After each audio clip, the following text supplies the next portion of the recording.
اللہ فرماتے ہیں ایاک نعبد و ایاک نستعین، اے اللہ ہم تیری عبادت کرتے ہیں اور تجھ سے مدد چاہتے ہیں۔ مدد صرف اللہ سے ہے، فرشتوں سے بھی مدد نہیں، انبیاء مرسلین سے بھی مدد نہیں، مدد صرف اللہ سے ہے۔ تو اس پر آپ قرآن کی آیت پڑھ دیں تو یہ میں آپ کا بڑا شکر گزار ہوں، تاکہ ہماری بھی اصلاح ہو جائے، عوام الناس کی بھی اصلاح ہو جائے۔ جزاک اللہ خیر۔ جی سر، تھینک یو۔ ایک آپ پہلے بھی ایک دفعہ آئے تھے مناظرے کے لیے، افسوس کے ساتھ گالی دے کے کاٹ کے چلے گئے تھے، اس دفعہ تو گالی دے کے کاٹ کے تو نہیں جائیں گے نا؟ جی نہیں، اچھی بات، چلے اوکے، تھینک یو سر۔ بات یہ ہے کہ کہنا یہ عالی مدد پر قرآن سے دلیل دے دو۔ پہلی بات یہ ہے، دیکھیں بھائی، قرآن سے دلیل مطالبہ کرنے کا حق واصل ہے جس کے نزدیک قرآن کامل۔ آپ کے مذہب میں، آپ کے مکتب میں ہم نے بار بار عرض کیا ہے کہ آپ کے علماء آ جائیں، ایک دلیل لے کے آئیں کہ آپ کے مذہب میں قرآن کامل ہے۔ دلیل کچھ بھی نہیں سوائے ادعا کو تکرار کرنے سے۔ دیکھیں مثلا انڈیا ادعا کرتا ہے کہ کشمیر ہمارا ہے، صرف ادعا کرنے سے وہ کشمیر ان کا نہیں بنتا، ٹھیک ہے نا؟ انڈیا ہندوستان کو چاہیے کہ ایسی دلیل لے کے آئے جو سب دنیا کو قابل قبول ہو، کشمیر کے عوام کو بھی قبول ہو کہ کشمیر جو ہے ہندوستان کا حصہ ہے۔ اگر صرف آپ ادعا تکرار کریں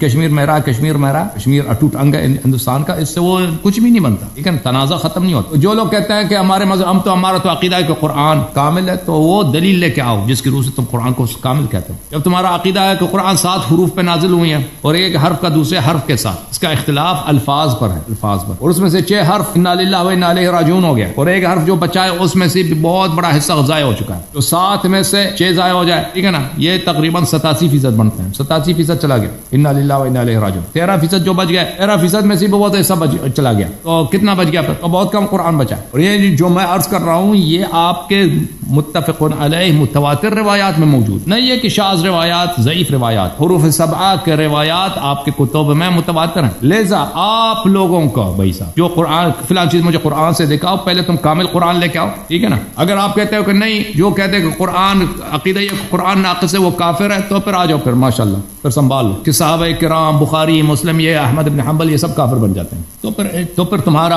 اپنی کوئی حیثیت نہیں ہے۔